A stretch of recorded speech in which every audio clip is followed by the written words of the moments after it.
Buenos días a todos. También me uno al agradecimiento con Cristina y Silvina por habernos invitado a participar hoy. Me da mucho gusto que se haya organizado este evento y más gusto me da ver la cantidad de asistentes al evento. Esto sobre todo en el marco de recordar cómo en los años 80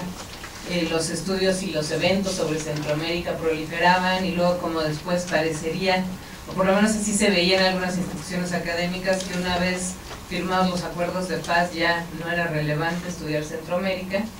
Y por un lado vemos que bueno, la relevancia de estudiar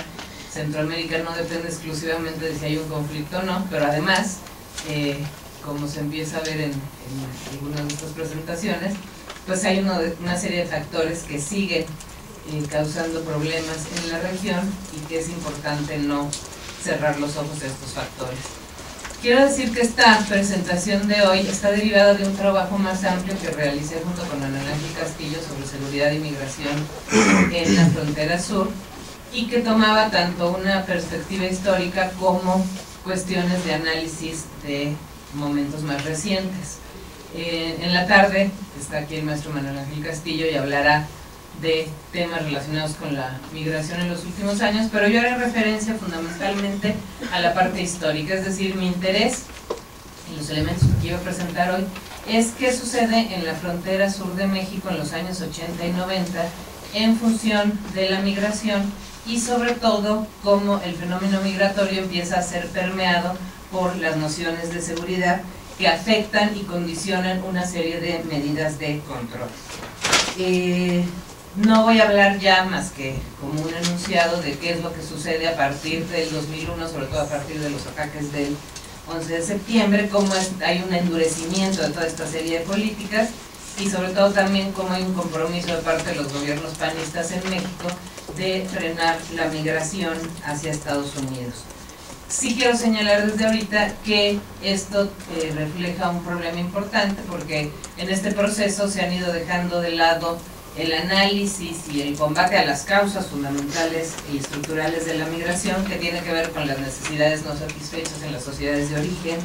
y que tiene que ver también con las demandas laborales en otros mercados, y que lo que se ha privilegiado en los últimos 10, 12 años pues son las medidas de control de estos flujos migratorios. Pero como les decía, fundamentalmente quiero referirme a dos temas que marcan lo que sucede en la década del 80 y del 90. En los 80, lo que ya mencionaba Mario, el refugio guatemalteco en México, y en los 90, la migración que se da hacia Estados Unidos, ya por otros motivos distintos a la guerra, pero que además se ven complementadas por otros fenómenos. Uno, pues es lo que todos sabemos, la aparición del movimiento zapatista en México, y por otro lado, la proliferación de una serie de ilícitos, la presencia de delincuentes, de bandas, de narcotraficantes, etcétera, en la zona, que también van a condicionar estas políticas de seguridad, que bueno, es uno de los temas de este coloquio del día de hoy. El primer punto, como decía, es el refugio. Para hablar del refugio, bueno, todos sabemos que a partir de la crisis centroamericana en Guatemala, El Salvador y Nicaragua, y todo este proceso de enfrentamiento fuerte entre los movimientos insurgentes y los ejércitos, las guardias nacionales, los cuerpos represivos en general, y ello va a provocar el desplazamiento de decenas de miles de centroamericanos, primero dentro de sus países y después también hacia países como México, Estados Unidos y Canadá. Cuando empiezan a llegar a México, en general se habla de que los salvadoreños son los que se diseminan más en el territorio mexicano, mientras que los guatemaltecos se concentran en Chiapas, en esta franja fronteriza, alrededor de más de 100 campamentos dispersos a lo largo de esta frontera, en municipios fundamentalmente frontera con Comalapa, Trinitaria, Las Margaritas, Independencia y Ocosingo. Es interesante ver cómo, bueno, en Guatemala hay una situación de represión generalizada, no solo contra los insurgentes, sino también contra poblaciones que o apoyan a la guerrilla o supuestamente la apoyan. No hay esta distinción a fin de cuentas y se reprime de manera violenta, de manera muy amplia, fundamentalmente en estas partes del norte, del noroccidente guatemalteco, zonas indígenas, que esta represión va a provocar este éxodo masivo y aunque las cifras oficiales en México hablaban de 46,000 refugiados, finalmente sí se sabe que hubo pues más de 100,000 refugiados. Lo que pasa es que muchos de ellos se instalaban de manera dispersa en ranchitos, en ejidos, en poblaciones, etcétera, y no estaban registrados por las cifras oficiales, pero se calcula cerca de 100,000 refugiados que utilizaron este éxodo pues como una estrategia básicamente de supervivencia. Algunos emigraban de manera individual, comunidades, familiares, pero el motivo fundamental pues era huir de esta represión. En la medida en que empieza a crecer el número de refugiados, como decía hace rato Mario, bueno, finalmente el gobierno de México acepta a estos refugiados, pero empieza también a exigirse una especie de registro para cruzar la frontera. Hay esta necesidad de tener el registro de quiénes son estas personas que están llegando. Sin embargo, al principio, bueno, esto resulta muy complicado y empieza a haber autoridades migratorias que en los primeros años son muy insensibles y regresan a las personas sin tomar en cuenta que los estaban regresando en muchas ocasiones, pues al devolverlos a su lugar de origen, finalmente los estaban regresando a la muerte, ¿no? Sin embargo, bueno, en los años 80 se empiezan a crear una serie de instancias como la COMAR, la Comisión Mexicana de Ayuda a Refugiados, pero lo que es interesante en relación con nuestro tema, que es la seguridad, es cómo desde el propio gobierno, sobre todo en la Secretaría de Gobernación, empieza a verse este fenómeno del refugio como un riesgo y una amenaza para la seguridad nacional. Quisiera yo hacer esta distinción un poco. En general en la Secretaría de Relaciones Exteriores hay una mayor conciencia o mayor interés en el tema de la ayuda humanitaria, está esta tradición del asilo, etcétera. Pero en gobernación, digamos, en general puede hablarse de una política más dura y empieza a circular o generalizarse esta idea de que los refugiados podían ser un peligro inminente, que había el peligro de que los movimientos revolucionarios centroamericanos se generalizaran más allá del istmo, se contagiaran. Se hablaba del término tal cual, del contagio posible de lo que sucedía en Centroamérica a lo que podía suceder en el sur de México, pensando sobre todo además que en el sur de México había condiciones también de mucha pobreza, desigualdad, etcétera. Y no solo esto, sino además también desde Estados Unidos empezó a circular la idea de que este contagio no podía ser solo hacia México, sino que también podía ser hacia Estados Unidos, que podía ser un riesgo y que era pues un riesgo incluso para la seguridad del continente. Esto sí muy en el marco de la Guerra Fría, ¿no? Esto sí provocó que hubiera una serie de posiciones pues muy discriminatorias, muy xenófobas, muy racistas, pero finalmente lo que quiero destacar es cómo esta situación del refugio provocó que el tema de la seguridad empezara a cobrar como una nueva dimensión en lo que estaba sucediendo en la frontera sur. Un segundo elemento que va a reforzar esta tendencia vienen a ser los incidentes fronterizos que empiezan a desarrollarse en todos estos años en la década de los 80. Por un lado, había agresiones constantes por parte del ejército guatemalteco porque ingresaban al territorio mexicano persiguiendo a gente de la guerrilla guatemalteca, también agredían directamente a los refugiados y muchas veces pues agredían también a los mexicanos. No había esta distinción de solo vamos a agredir o a los guatemaltecos que vienen huyendo a los refugiados, pues ahí arrasaban parejo.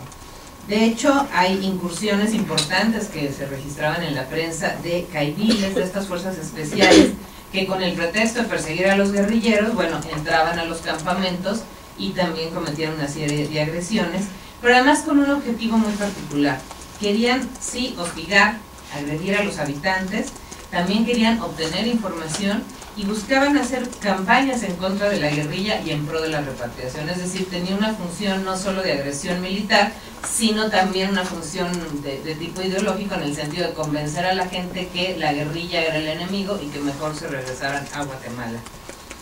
No solo los caiviles, no solo el ejército, es decir, incluso fuerzas paramilitares también acosaban a estos campamentos de refugiados asentados en Guatemala y acusaban a los habitantes de la zona de dar apoyo a la guerrilla. ¿Qué hacían muchas veces? Pues les robaban la comida, destruían las viviendas, desaparecían gente, asesinaban a otros, es decir, era una agresión permanente. La Comar, de hecho, reporta que en esos años al menos tuvieron lugar alrededor de medio centenar de incursiones y se habla de varias decenas de muertos a raíz de estas incursiones. De hecho, esta cuestión del contagio pues nunca pudo comprobarse y además tampoco realmente es que se generalizó la revolución, a pesar de que había esta consigna de que si Nicaragua triunfó, El Salvador vencerá, y luego Guatemala y luego México, pues la realidad es que los únicos que triunfaron fue Nicaragua y por unos años finalmente. Pero ante esta presión el gobierno de México sí decide que la franja fronteriza está siendo muy conflictiva y que es mejor reubicar a una parte de estos refugiados para poderles seguir dando atención, pero bajar un poco el perfil de estos conflictos, y entre 1983 y 85 se reubican a Campeche y Quintana Roo alrededor de 18,000 refugiados. Una parte permanece en Chiapas, pero un número importante se reubican a Quintana Roo y Campeche. De todas maneras, en todos estos años, desde mediados de los 80 hasta principios de los 90, continúan estos ataques permanentes. Algunos de ellos, para ejemplificar, hay vuelos nocturnos para amedrentar a los habitantes, vuelos diurnos para fotografiar y filmar el terreno, identificar los distintos campamentos,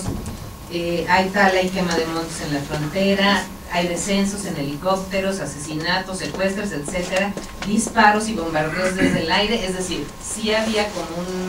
una intención de amedrentar a la población en esa zona. En tercer lugar, ya en los años 90 podemos hablar de una nueva etapa en que, bueno, el refugio sigue estando ahí, el refugio se prolonga por más de 15 años, pero en ese proceso los refugiados van desarrollando una serie de demandas en el sentido de que empieza a verse la necesidad de documentar a los individuos refugiados, registrar los nacimientos, dar autorizaciones para trabajar. Es decir, en la medida en que esto empieza a ser una situación que dura más años, al principio están finalmente en cierta zona, pero también se necesita permiso para transitar libremente dentro del país. Y el problema es que el gobierno no reconoce de hecho la presencia de los refugiados, más no de derecho, y va adoptando una serie de medidas, pero más por presión de los refugiados, por presión internacional, por presión de la misma situación que los obligaba a dar ciertas concesiones, más que por tener una política claramente definida. Pero sobre todo, en la medida en que la ayuda internacional también va desapareciendo,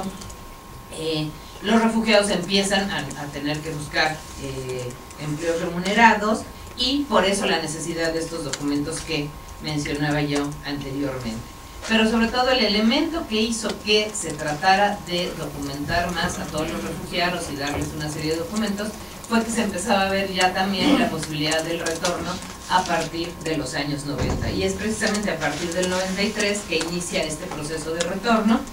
Y entre las cifras de la Comar